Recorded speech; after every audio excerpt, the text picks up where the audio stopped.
नमस्कार दोस्तों, हम बोर मॉडल के अंतर्गत हाइड्रोजन के रेखीय स्पेक्ट्रम की व्याख्या कर रहे हैं और उसके अंतर्गत हमने उत्सर्जित होने वाले विकिरणों की आवृत्ति और तरंग दैर्ध्य ज्ञात कल कर लिया था लास्ट लेक्चर के अंदर।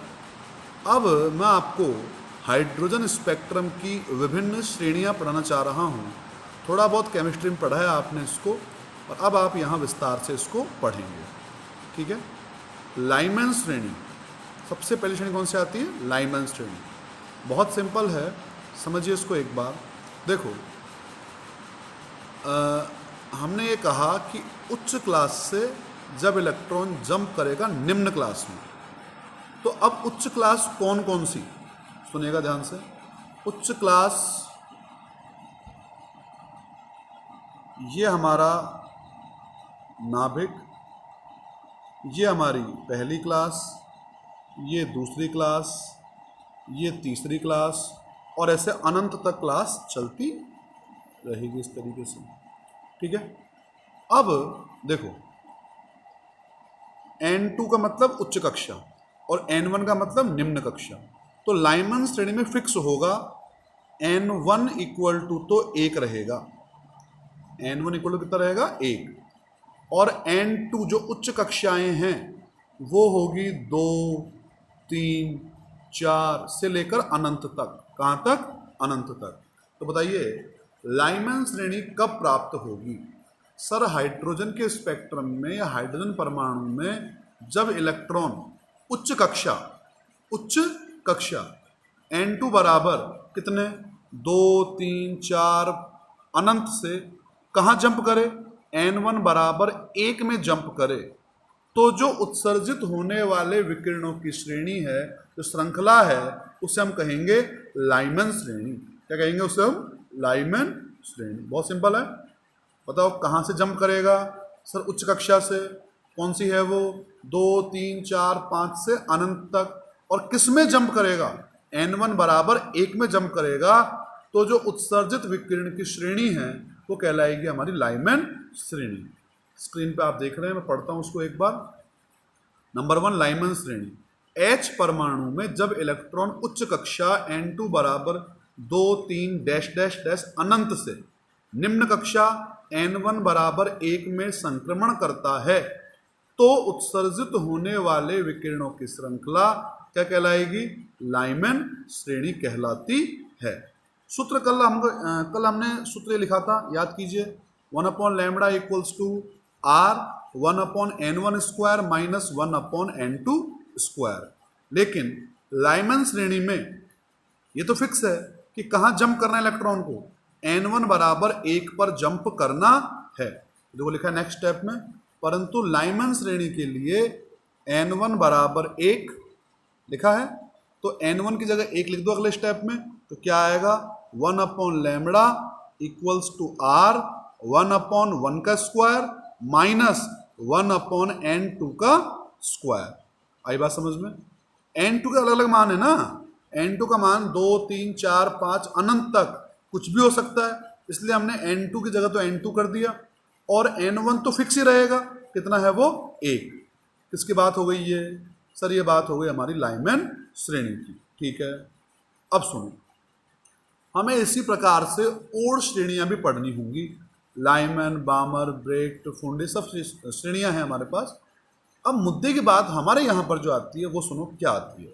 देखो एक बार, हम आपसे पूछें, बताओ सबसे पहली लाइन लाइमैन श्रेणी में सबसे पहली लाइन कौन सी प्राप्त होगी?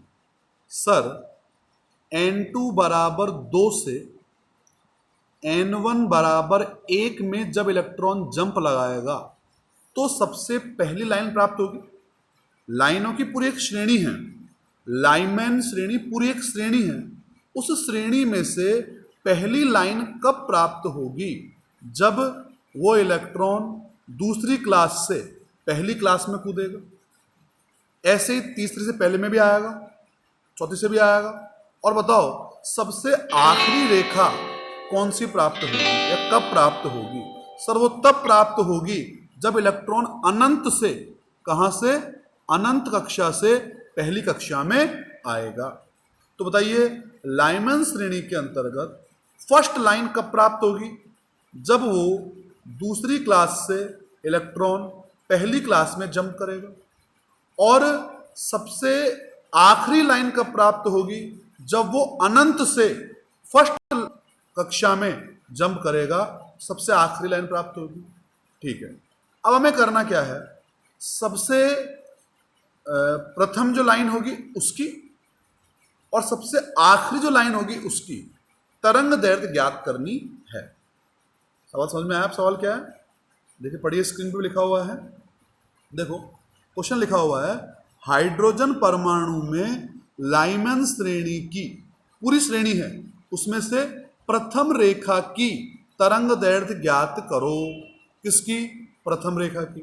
बताओ लाइमन श्रेणी की प्रथम रेखा कब मिलेगी? बहुत सिंपल है कि सर जब N2 का मान तो 2 होगा और N1 का मान 1 होगा। ठीक है, अब अगला सवाल ये होगा कि अंतिम रेखा की, तो बताओ अंतिम रेखा कब प्राप्त होगी? जब N2 तो अनंत होगा और N1 1 होगा। ठीक है, अब बहुत सिंपल गणित है, देखो लिखा है इसने, लाइमन श्रेणी की प्रथम रेखा के लिए N1 तो 1 रहता है हमेशा, N2 कितना होगा? 2। सूत्र क्या है? 1/λ बराबर R bracket 1/N1 square minus 1/N2 square. सूत्र वही है, हमें N1 की जगह 1 और N2 की जगह 2 रख करके इसे हल करना होगा। देखिए अगले स्टेप में आ रहा है ये, तो बेस्ट सिंपल स्टेप दिख रहा है आपको, 1/λ इक्वल्स टू R 1/1 का स्क्वायर माइनस 1/2 का स्क्वायर। हल करेंगे तो 1/λ बराबर R, 1 का स्क्वायर तो 1 होता ही है, 2 का स्क्वायर 4 हो जाएगा, तो 1 माइनस 1/4, 1 माइनस 1/4, तो 1 में से 1/4 गया तो कितना बचेगा? 3/4 बच जाएगा। लेकिन ये तो मान 1/λ का हुआ, ये तो मान किसका हुआ? 1/λ का। हमें मान निकालना है लैम्बडा का। क्या करेंगे? दोनों पक्षों को उल्टा कर देंगे, तो देखो 1/λ का उल्टा लैम्बडा हो जाएगा और 3R/4 का उल्टा 4/3R हो जाएगा। कितना हो जाएगा? 4/3R। अब याद रखो मेरी वो ट्रिक, मैंने कहा था R का मान नहीं रखना, 1/R का मान रखना है। तो 1/R आ रहा है ना यहाँ पे, 1/R यहाँ पर आ रहा है, तो उसकी वैल्यू कितनी है? 912 एंगस्ट्रॉम। कितनी है? 912 एंगस्ट्रॉम। और 3 से 912 कटेगा, 3 3 9 और 4 बार जाएगा, 0 लग जाएगा भाग टूटने से, तो 304 आएगा। और इंटू 4 करेंगे तो 4 चौके 16, 4 3 12, तो 1216 एंगस्ट्रॉम आंसर आएगा। कितना आएगा? 1216 एंगस्ट्रॉम। यानी लाइमन श्रेणी में जो फर्स्ट लाइन आएगी उसकी वेवलेंथ कितनी है? 1216 एंगस्ट्रॉम। कितनी है? 1216 एंगस्ट्रॉम। और ध्यान रखिएगा ये तरंग दैर्घ्य सबसे बड़ी होगी। कैसी होगी? सबसे बड़ी। आपको आश्चर्य होगा सर ये कैसे होगा, सुनिएगा ध्यान से एक बार। ये पहली कक्षा N1 बराबर 1, ये दूसरी कक्षा N2 बराबर 2, N2 बराबर 3,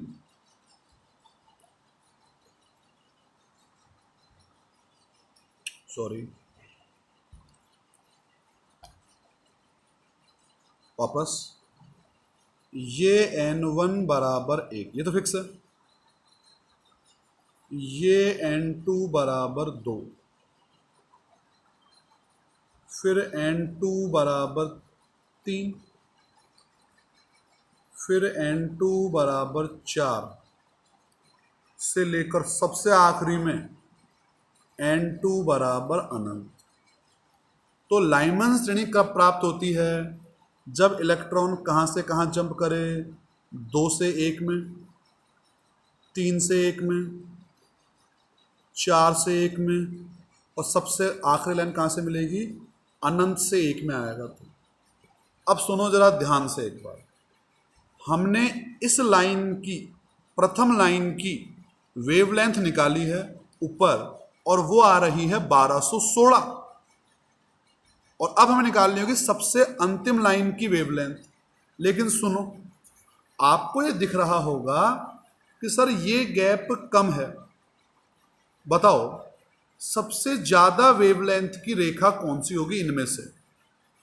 अधिकांश बच्चों का जवाब होगा सर ये लास्ट वाली, ये गलत। उल्टा ये तो सबसे कम वेवलेंथ की लाइन होगी, सबसे कम वेवलेंथ की लाइन होगी। आप पूछेंगे सर ऐसा कैसे, ये लाइन दिखने में तो बड़ी लग रही है। यस, ये लाइन दिखने में तो बड़ी लग रही है, लेकिन सुनो मेरी बात ध्यान से, ये गैप ज्यादा है तो असल में यह आवृत्ति ज्यादा होगी। अरे EN2 माइनस EN1 ज्यादा होगा ना, मतलब h न्यू ज्यादा होगा, मतलब आवृत्ति ज्यादा होगी, और जिसकी आवृत्ति ज्यादा होती है उसकी वेवलेंथ कम होती है। तो याद रखें, फर्स्ट लाइन की वेवलेंथ सबसे ज्यादा होगी और अंतिम लाइन की वेवलेंथ सबसे कम होगी। लगता हमको यह है कि अंतिम की वेवलेंथ ज्यादा होगी, पर नहीं, इस लंबाई से नहीं, ये तो आवृत्ति होगी और उस आवृत्ति के संगत वेवलेंथ कम हो जाएगा। ठीक है, तो देखिए इसीलिए मैंने यहां पर लिखा है लैम्बडा मैक्स, लैम्बडा मैक्स। ठीक है, अब क्वेश्चन नंबर 2 लिखा है इन्होंने, लाइमन श्रेणी की अंतिम रेखा, बताओ लाइमन श्रेणी की अंतिम रेखा हमें कब प्राप्त होगी? सर जब इलेक्ट्रॉन जंप करेगा, कहां से? N2 बराबर अनंत से, कहां पर? N1 बराबर 1 में, तो सबसे अंतिम रेखा हमको प्राप्त होगी। बताओ क्या फॉर्मूला है? 1/λ equals to R 1/N1 square minus 1/N2 square. अगले स्टेप में N1 की जगह 1 और N2 की जगह अनंत कर दिया। ठीक है, 1/1 का स्क्वायर तो 1 ही हो जाएगा, हल करेंगे तो 1 हो जाएगा, और इधर 1/अनंत है तो ये अगले स्टेप में 0 हो जाएगा ना, क्योंकि अनंत का भाग देंगे तो कितना आएगा? 0 आएगा। ठीक है, तो 1/λ बराबर क्या हो जाएगा? R ब्रैकेट 1 माइनस 0, और 1 माइनस 0 तो 1 हो जाता है। अब ये 1/λ का मान है तो लैम्बडा करेंगे तो उल्टा हो जाएगा 1/R। ठीक है, और 1/R कितना होता है? 912 एंगस्ट्रॉम। कितना होता है? 912 एंगस्ट्रॉम।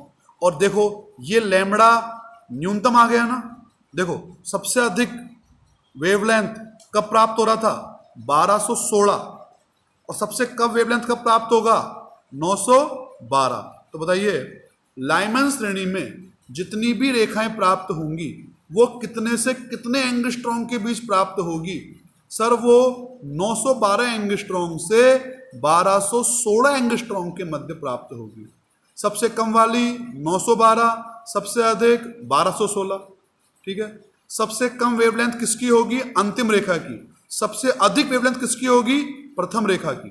ठीक है, लिखा भी है इन्होंने कि अतः लाइमन श्रेणी की सभी रेखाओं की तरंग दैर्ध्य 912 एंगस्ट्रॉम से 1216 एंगस्ट्रॉम के मध्य प्राप्त होगी। और ये जो वेवलेंथ है, स्पेक्ट्रम पढ़ा होगा आपने केमिस्ट्री में, स्पेक्ट्रम के अलग अलग भाग होते हैं, पढ़ा होगा आपने, बैंगनी, पराबैंगनी, अवरक्त। तो ये जो लाइंस हैं, ये लाइमन श्रेणी की जो सभी रेखाएं हैं, ये स्पेक्ट्रम के पराबैंगनी भाग में आती है। किसमें आती है? ये अल्ट्रा वायलेट या पराबैंगनी भाग में। लाइमन श्रेणी की जितनी भी रेखाएं आएंगी वो सारी कहाँ आएंगी? पराबैंगनी भाग पर। ठीक है, अब सुनो ध्यान से एक बार, ये हमारा फर्स्ट श्रेणी खत्म हो गई। सारी की सारी श्रेणियां हमको इसी प्रकार से पढ़नी है। बामर श्रेणी के अंतर्गत भी पहले उसकी परिभाषा बताओ। लाइमन में क्या हुआ था? सर 2, 3, 4 अनंत से 1 में आई थी ना। अगली श्रेणी बामर होगी, उसमें क्या होगा? उससे ऊपर, मतलब N1 तो 2 हो जाएगा और N2 कितना होगा? 3, 4, 5 से लेकर के अनंत तक। तो वो आपको नेक्स्ट लेक्चर में पढ़ाऊंगा। आपको सेम पैटर्न है, आप ढंग से पढ़िए इसे।